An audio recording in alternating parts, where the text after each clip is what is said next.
Ang mga pinakabagong balita at mahalagang issue na walang kinikilingan, walang pinoprotektahan. Noon at ngayon, serbisyong totoo ng GMA News.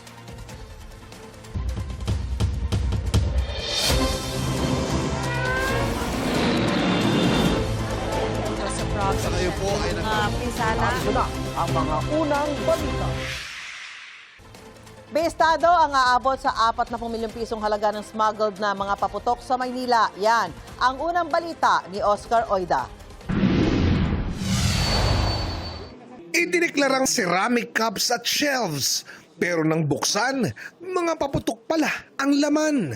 Yan ang nadiskubre ng mga tauhan ng Bureau of Customs sa 2 container van na dumating sa bansa nitong June 6 at July 22. Medyo malakas ang loob nila, hindi na itinago. Pag bumungad kagad sa ating mga inspektor na ito ay mga illegal kagad ng mga finished products ng mga paputok. Natunugan ang kargamento sa intel na natanggap ng BOC kaugnay ng shipment mula China na aabot sa 40 milyong piso ang kabuang halaga. Sa ilalim ng Republic Act 7183, maigpit na ipinagbabawal ang pag-aangkat ng mga gawa ng paputok. Ang pagpasok ng mga finished product kung saan ito ay walang regulasyon sinunod.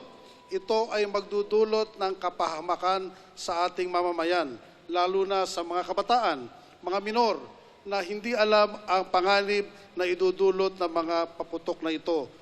Agad ipinag-utos ni Nepomuceno ang pagsuspindi sa mga consignee ng nasabing container van. Inihahanda na rin ang kaso laban sa mga ito. Ang kumpanya na ito matagal na at legal naman ang kanilang mga pinapasok dati. Subalit, ngayon nga, nabigla rin tayo dahil mayroong intelligence report na natanggap ang ating mga tauhan dahil malaki ang kita rito. Alam niyo naman kapag malaking kita, nagkakaroon sila ng lakas ang loob na baliwalain na yung posibleng kakahinatnan ng kanilang maling desisyon at maling aksyon. Matapos ang mga kinakailangang proseso, ipapasa ang mga nakumpiskang paputok sa PNP para sa wastong disposal. Ito ang unang balita. Oscar Oida, GMA News.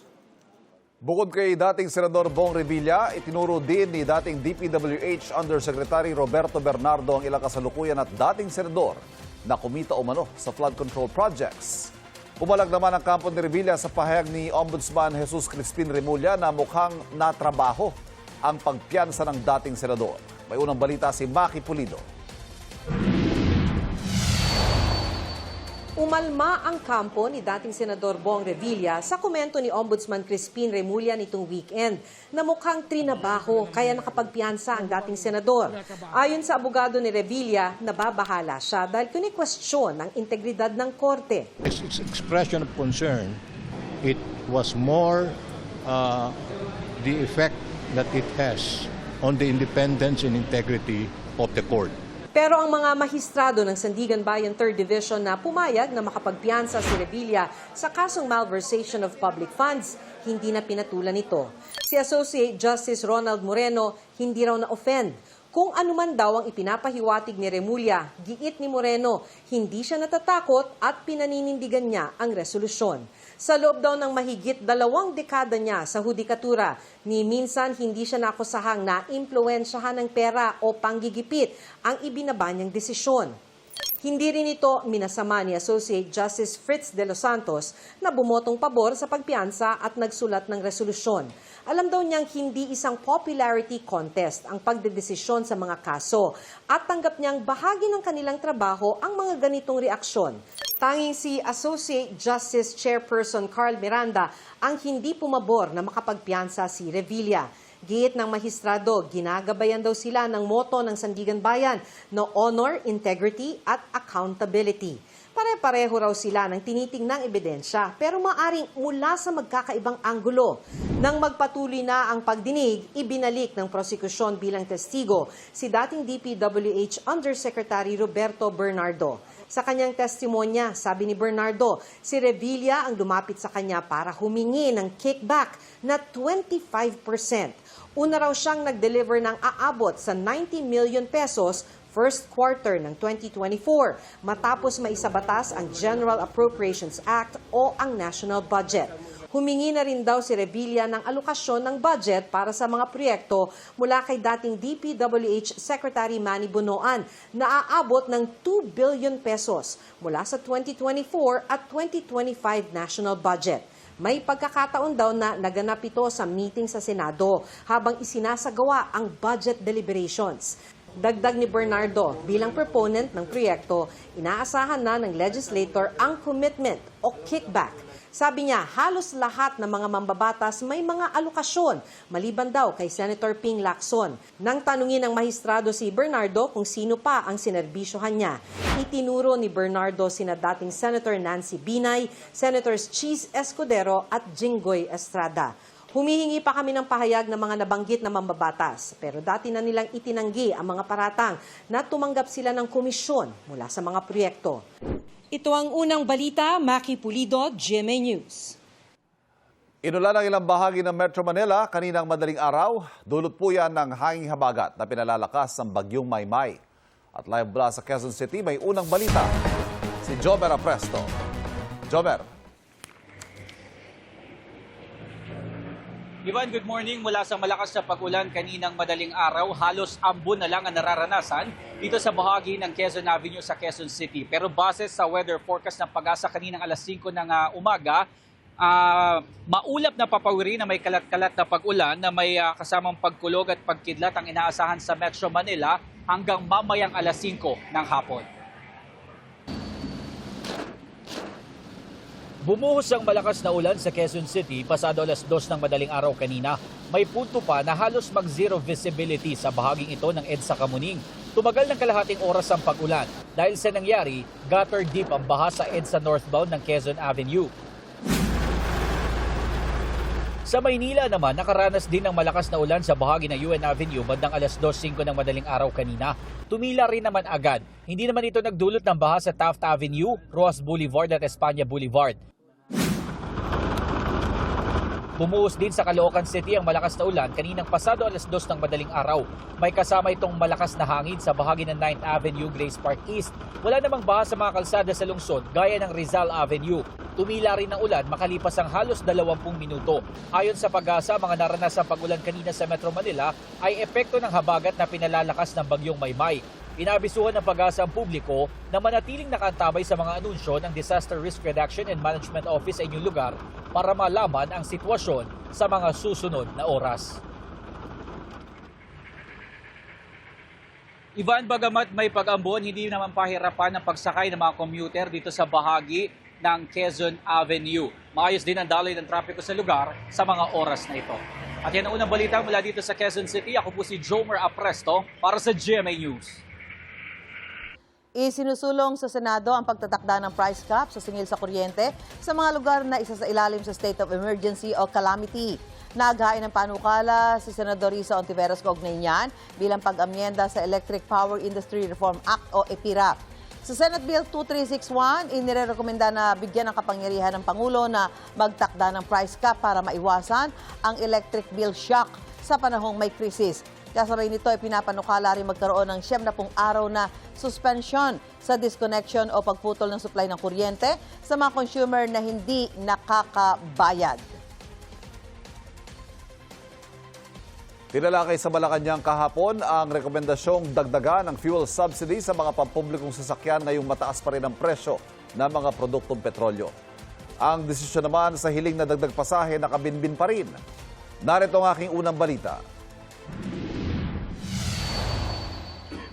Nasa Malacanang si Transportation Secretary Giovanni Lopez para sa isang pulong sa Office of the Executive Secretary at ng Economic Team. Ang mahalagang paksang pag-uusapan ang rekomendasyon ng LTFRB para sa 20 pisong fuel subsidy mula sa kasalukuyang 10 piso kada litro para sa lahat ng pampublikong sasakyan sa loob ng isang buwan. Pero sa ngayon po ay patuloy pa rin po, extended po hanggang katapusan ng August ang 10 peso per liter fuel discount or subsidy. Hindi birong desisyon ang rekomendasyong dagdag fuel subsidy na kailangan pondohan ng gobyerno ng 4 hanggang 5 bilyong piso na hindi pa malinaw kung saan kukunin. Sa fuel subsidy pa lang yan, hindi pa kasamang panibagong cash assistance sa mga tsuper tulad ng unang sumiklabang giyera sa Middle East. Habang walang malinaw na desisyon dyan, nakabinbin din sa LTFRB ang mga petisyon para sa taas pasahe. Ang piston, 10 pisong dagdag sa minimum fare ang gusto. Ang grupong Manibela, 2 pisong dagdag. Kahit interim lang o pansamantala, habang dinidinig ang kanilang petisyon. Kung hindi, tigil pasada muli sa Lunes ang susunod na linggo ang kanilang ikinasa.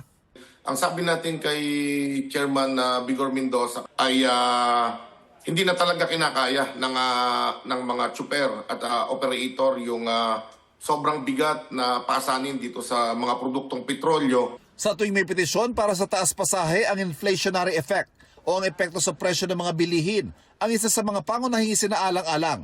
Pero pakiusap ng Malacanang, huwag sanang idaan sa tigil pasada ang mga hinaing.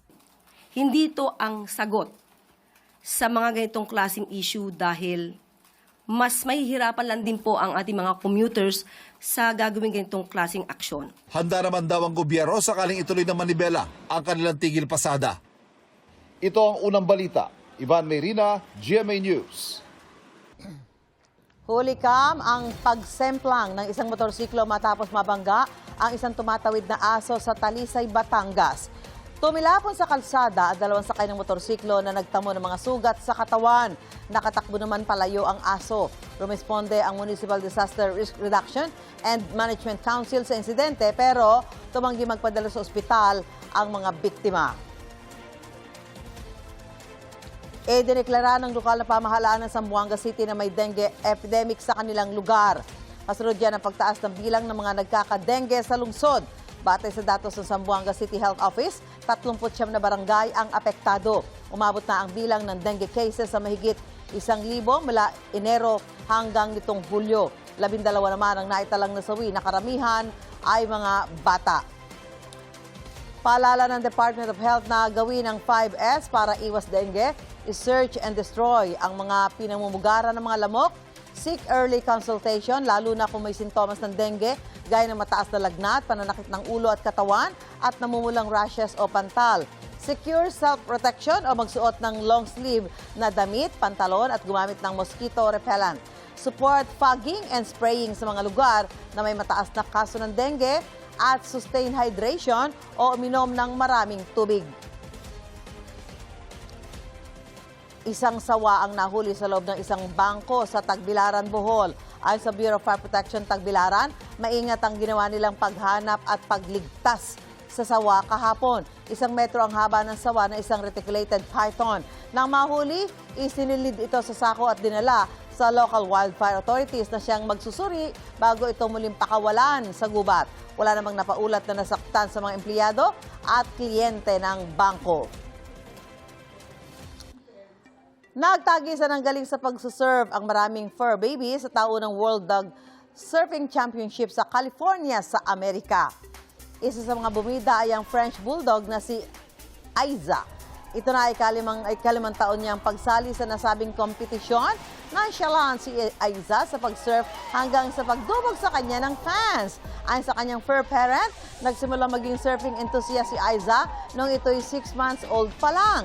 Karamihan sa iba pang lumahok sa surfing championships ay mga dati nang nanalo.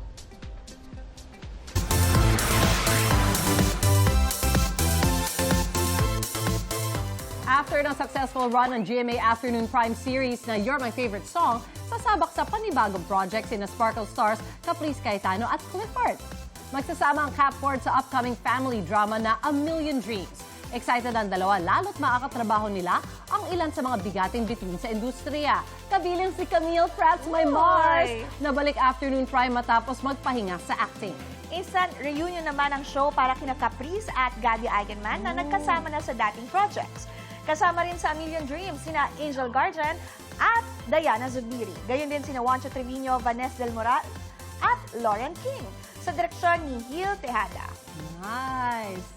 Excited na po ako. Nakakatuwa po na family drama po ang show po namin ngayon. Unique po talaga yung story niya at kanya-kanya pong storya ang meron ng bawat characters. Maraming salamat po sa lahat ng bumubuo ng show na to. Halos lahat po kayo, first time ko pa pong makatrabaho. So that makes me more excited pa po.